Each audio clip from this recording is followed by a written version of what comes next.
wọ́n ti pàṣẹ rẹ̀ gbé Ọlọ́run ga. Hallelujah. This is our week. Praise the Lord. Today is Tuesday. I pray for old people, senior citizens. The Lord who spare your life to be alive today will give you every good things that will make you joyful.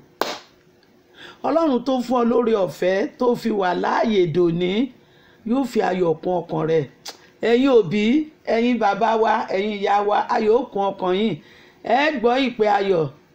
Àwọn ọmọ yẹn wọ́n ṣe dáadáa, wọ́n ṣoríire, wọ́n sì láàánú yín. Eléyìí tẹ́yin ti ṣe sílẹ̀ ò sì ní bàjẹ́, kò ní bàjẹ́. Lórúkọ Jésù kò ní bàjẹ́. Everything you have labored for, I pray in the name of Jesus, will not be scattered, will not be destroyed by Satan, by thieves, in the name of Jesus. And you will enjoy the fruit of your labor. It's in the Bible. You will enjoy the fruit of your labor. You are welcome to this day. And we in our church, we are planning for Thanksgiving. That's the food of the Father, Thanksgiving. Ọpẹ́ ló ń jẹ rẹ, èyí jẹ̀bà, èyí jẹ kọ́kọ́rẹ́ o, ọpẹ́ ló ń jẹ rẹ. Ẹ̀yin ọmọ Word of Faith, níbikíbi tẹ́ ẹ wà, ilẹ̀ mímọ́ ni fún yín, ilẹ̀ ire yín ni, ilẹ̀ ìbùkún ni ó jẹ́ fún yín. Jésù wà ń bẹ pẹ̀lú yín. Ẹ rántí, ẹ wá nọ́mbà Papa Ọmọlékan, ẹ kí wọn tàbí tìyé ìwé, ẹ kí wọn kú iṣẹ́. Yóò dúró tì wọ́n, yóò dúró tàwọn ọmọ, yóò dúró táyà, yóò dúró ti gbogbo ẹbí wọn. Nǹkan kan wọn ò ní bàjẹ́. Wọ́n dúró ti iṣẹ́ Ọlọ́run ti ìjọ. Lórúkọ Jésù Olúwa yóò dúró tì wọ́n. Àwọn àdúrà kan wà tó jẹ́ pé ẹ̀yin á gbà á lẹ́yìn lórí ìdọ̀bálẹ̀. Ọlọ́run sì ń gbọ́. Ẹ jẹ́ ká lọ sí ètò tèní. Ìwé Dáníẹ́lì ni mo wà nú ẹ̀.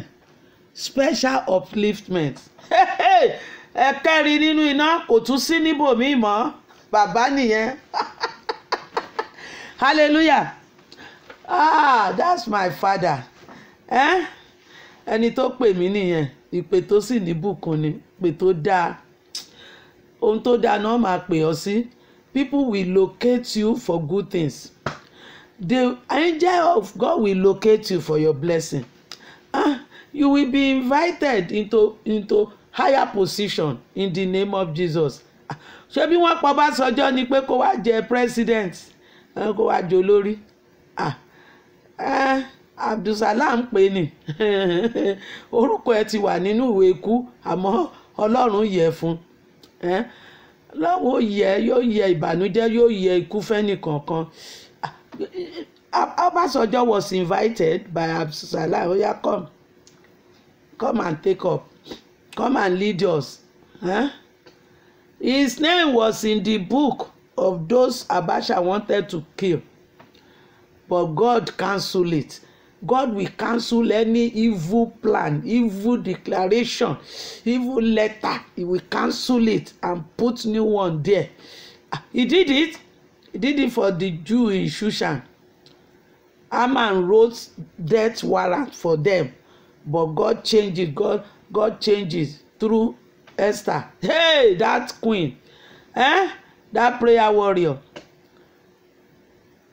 Help me to greet your neighbor. I'm greeting all of you. Hello, my brother. You are welcome in Jesus' name. Special promotion is ahead of you. The Lord will lift you up. Everything you need for that upliftment is in the Bible. And that's why we keep saying Romans 10. Read the Bible. Listen to Bible, the word of God. Whether a small boy is preaching or a small girl or a minor prophet or major prophet, as far as I'm concerned, as long as it's the word of God and it's in the Bible, I listen to it. Praise the Lord.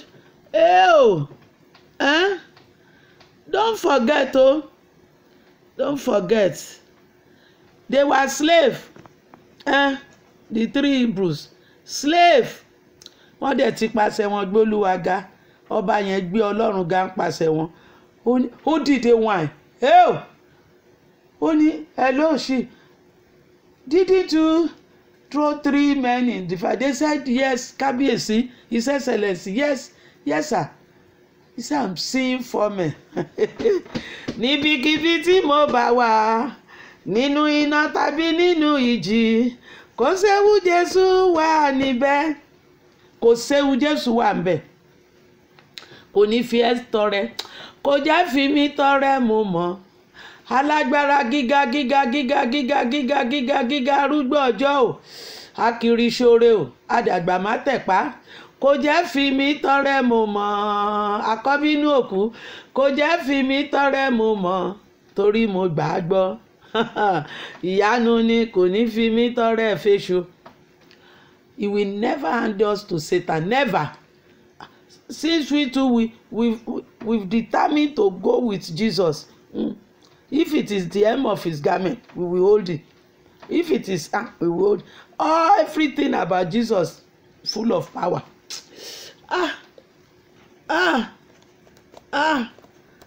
Ọlọ́run tí kì í fi ni sílẹ̀, ọba tí ń dúró tì ni.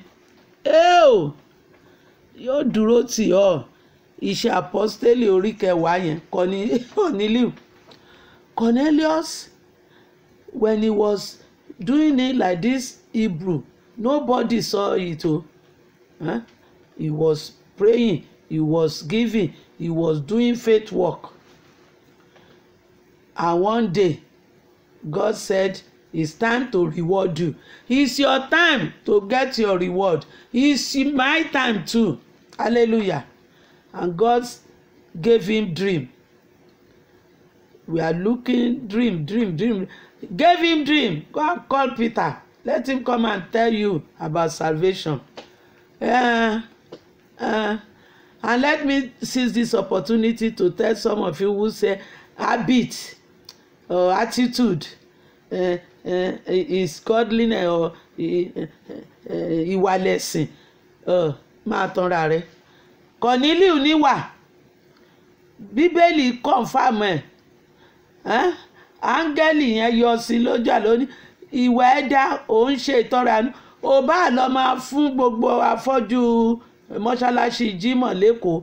Ó máa fún wọn ní owó. Ó lọ sí Sábó. Ó lọ fún wọn ní owó. Ó lọ ibi yòówù tó lọ tó ti ń pín owó. Wọ́n bá máa wálé ẹ níjọ́ Jímọ̀ máa pín owó tàbí Sunday. Òun ṣọrẹ. Ó ní ọrẹ rẹ ti jẹ́ ìtẹ́wọ́gbà, ṣùgbọ́n ó kù ọkùn kankan. Ó kù ọkùn gbàlà. All of us, we need salvation. I'm telling you, you need salvation. You need salvation. You need Jesus. You need salvation, whether you like it or not. You better think about it. So we want to praise God. I've told you, our church, we are praising God. Psalm 105, if you read it, verses 1, maybe 1 to 4, you will see praises there. He said, let's sing praises. Let's tell about all his deed, all the Lord has done. And we are doing that this weekend. A ó ròyìn rẹ̀ fáráyé gbọ́ o. A ó ròyìn Jésù fáráyé gbọ́. Ṣé ò ní ròyìn ẹ̀? A ó ròyìn Jésù fáráyé gbọ́ o. A ó ròyìn Jésù fáráyé gbọ́. Ohun tí Jésù ṣe, ohun tí bàbá ṣe, fáwa ọmọ rẹ̀, a fẹ́ ròyìn ẹ̀, a fẹ́ kéde ẹ̀. Bó ṣe gan, ààbò ẹ̀ dájú, àánú rẹ̀ dúró lórí wa. A fẹ́ fìyìn fún Jésù olùràpadà. Ọjọ́ ń lọ. Ẹ bá mi kí ará ilé. Ẹ já lọ kí bàbá. Ẹ bá mi kí ará ilé. Just speak prophetically to your neighbors. Just bless them. You are not the doer. You are not the miracle worker. You are not the rain maker. Just say it. God will do it. Elisha said, this time tomorrow, and God perform it. A fẹ́ dúpẹ́ lọ́wọ́ Ọlọ́run. A fẹ́ gbé bàbá yẹn ga. Bó ṣe gan, ó ṣe. Ọ̀nà rẹ̀ ó yàtọ̀ sí ti ayé. ohun tó wọn ayé ni wọ́n lè sọ, ohun tó wọn náà lè ṣe, ṣùgbọ́n gbogbo ẹni tó gbẹ́kẹ̀lé Ọlọ́run ojú ò ní tì wọ́n. All those who put their trust in God will never be put to shame. Storm will come, affliction will come, tribulation will come, persecution will come, but you are an overcomer. It has been settled. You are a winner. Ẹ jẹ́ lọ kí bàbá ẹjọ́, inú mi kàn dùn ni, ó ní ṣẹ̀ṣẹ̀ nínú mi dùn, ayọ̀kúnnú ọkàn mi, torí mo ní Jésù. I have Jesus. That is why I'm happy. That's why I'm joyous. That's why I can sing. Father, we shout hallelujah. We say thank you, Father. Hey, mama, Keribo. We return all glory to you, Father. We say thank you. We say thank you. We can't thank you enough. Ó ní èmi ò mọ̀ o, èmi ò mọ̀ ọ̀gángán ibi tí ń bá ti mọ̀ pẹ́ mi wá. Father, Lord, I say thank you for Wofakians. Hey, all over the world, I say thank you. I say thank you. I say thank you for those who have just lifted up. I say thank you for mercy they receive daily. Hey, for favoring them, I say thank you. For new level that you are taking them to, I say thank you. Father, I say thank you for blessing us. Thank you, Father. Thank you, Father. Thank you, Father. Thank you, Father. You are the one that has taken up our battle. Thank you, Father. You've been there for us. Hey, glory, honor, and adoration. Accept our thanks in Jesus' name. God will receive that your offer. Ọpẹ́ rẹ yẹn yóò jẹ́ ìtẹ́wọ́gbà. Ọpẹ́ mélòó la fẹ́ dá níbí? Tá a bá kí ọpẹ́ mọ́lẹ̀, wákàtí méjì a lè parí ẹ̀. Àmọ́ Ọlọ́run ti rí ọkàn wa, ọkàn ló ń wò. Ọlọ́run ó gbọ́ ọpẹ́ rẹ, inú rẹ ó máa dùn sí nítorí yóò tún ṣe ẹ́ lóore mi. Ẹ já lọ gbàdúrà, ẹ já lọ gbàdúrà. Àdúrà wa náà ni Olúwa answer my accusers. Dójú tàwọn ẹlẹ́gàn nú ayé mi. Àwọn tó ń gbógun tì mí lábẹ́nú gbógun tì wọ́n, àwọn alátakò ire mi, Olúwa ṣagbára wọn dòkú. They reported them. Those who are envy them, those haters, they reported these 3 Hebrews to the king that these people are not bowing down for your status. So, wọ́n tẹríba fún èrè àwọn aláròkà. Wọ́n bá ní kan sọ wọ́n sínú iná. Nígbà táwọn yẹn ò dẹ̀ ní sẹ́ Ọlọ́run.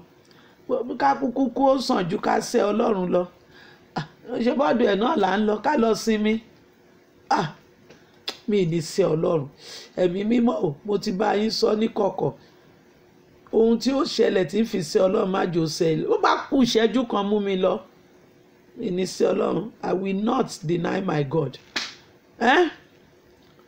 Wọ́n dúró gbọ̀ngbọ̀n. Wọ́n ní bó bá jẹ́ ikú ni ó ti yá. Wọ́n bá sọ wọ́n sínú iná. Inú bí ọba yẹn.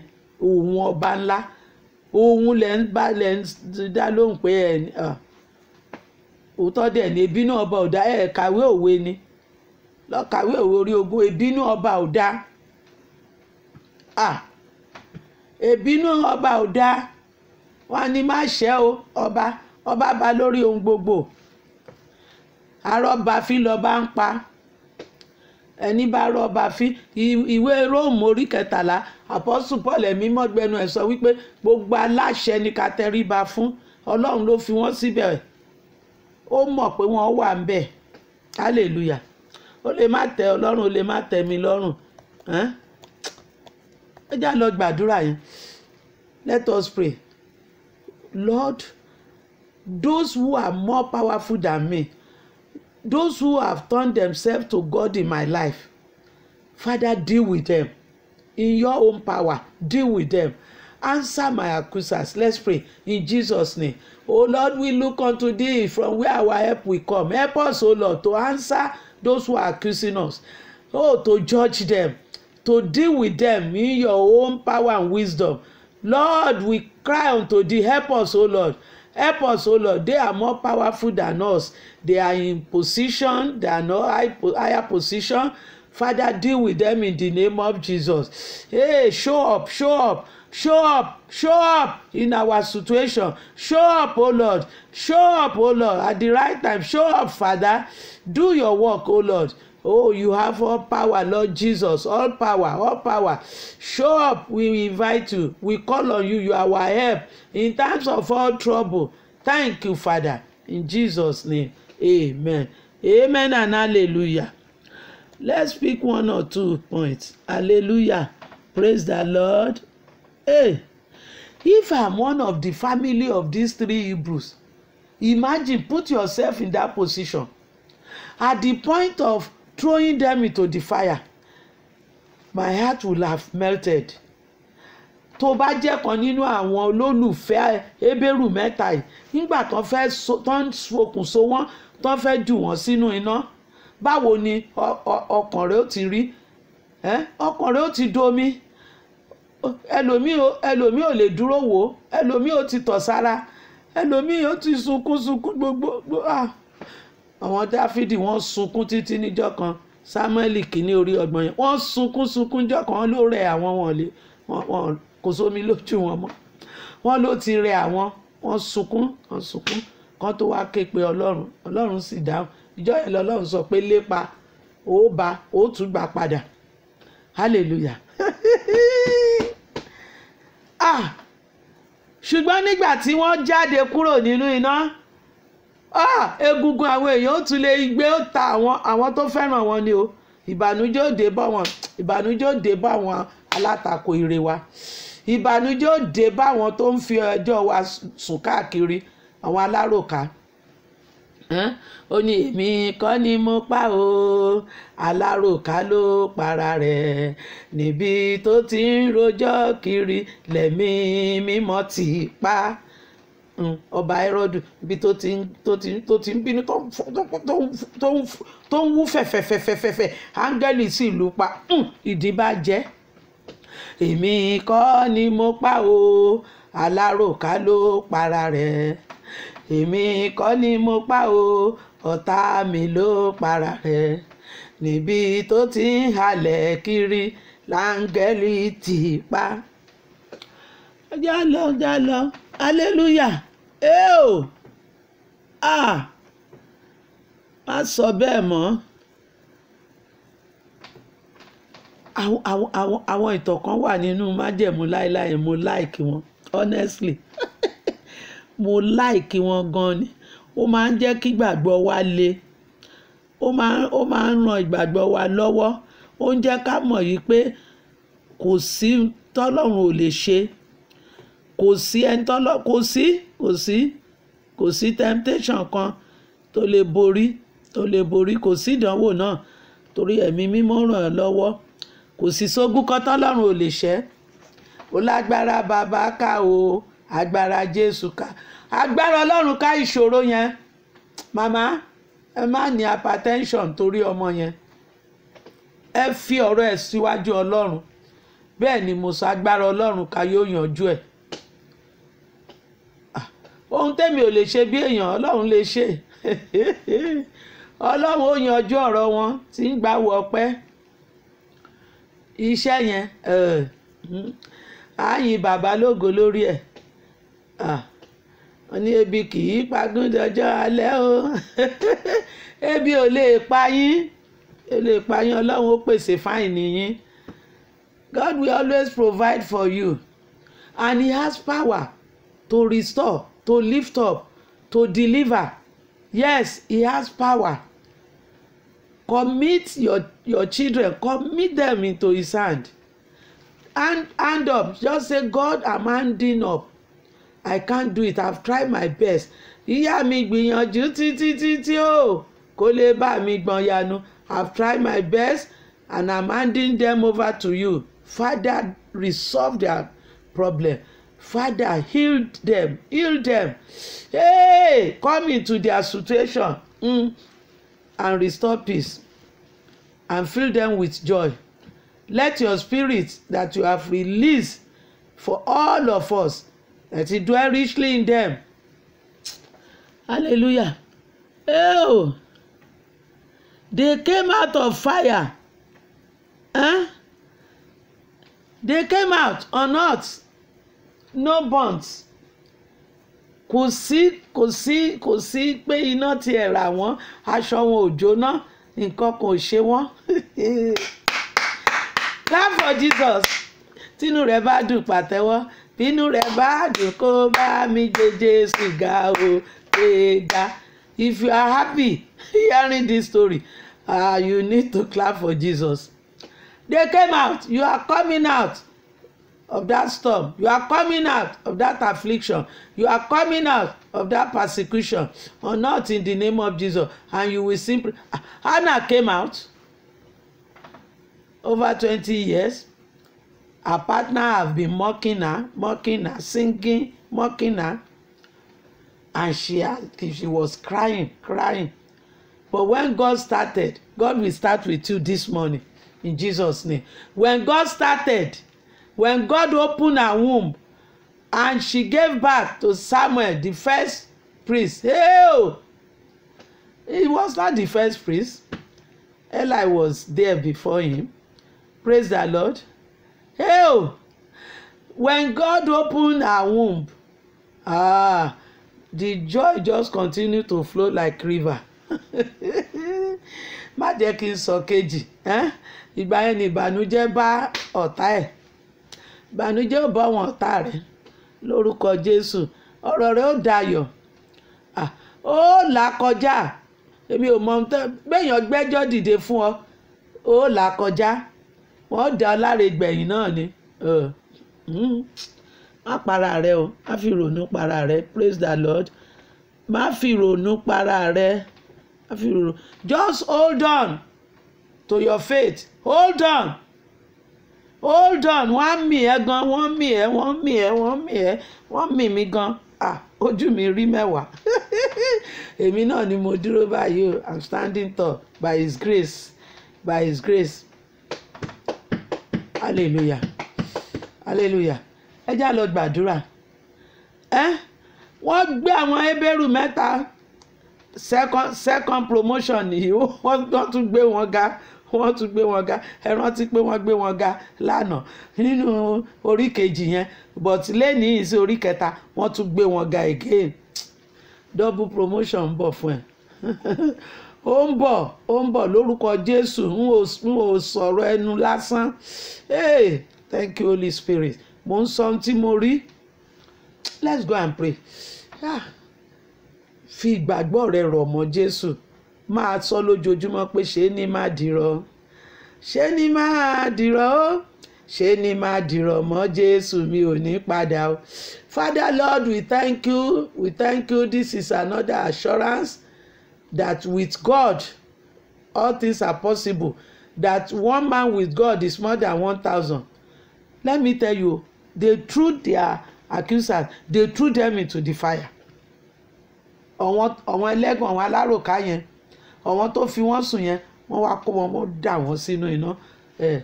Ọ̀tá ò forí ẹ̀ gbé. Ẹrù ìbànújẹ́ tó ń dì yẹn wọ́n náà ó rù ú. Àwọn ọmọ wọn tó sọ̀pọ̀tù wọn tún bá wọn rù ú nú ẹ̀. Lórúkọ Jésù ni mo sọ. Gbogbo ẹrù ìbànújẹ́ tọ̀tá bá dì lórúkọ Jésù wọn ó gbé wọn ó rù kiri. Àwọn náà ó rù ú. Father, we say thank you. We bless you. We return all glory to you. We say thank you, Father. We say thank you. Because you are always there for us. You are always there to vindicate. You are always there to avenge. You are always there, Father. And that is why we put our trust in you and we will not withdraw it. Thank you, Father. My people are going out in the mighty name of Jesus. Be with them, O Lord, and connect them divinely to their miracle to break through in the name of Jesus. Yes, we are starting tomorrow for our Thanksgiving. Lord, as we are preparing, prepare with us, O Lord. Those who are going to use that we speak, those who are going to use that we do one thing or the other, Lord, strengthen them, be with them, and let us have success story in Jesus' name. Amen.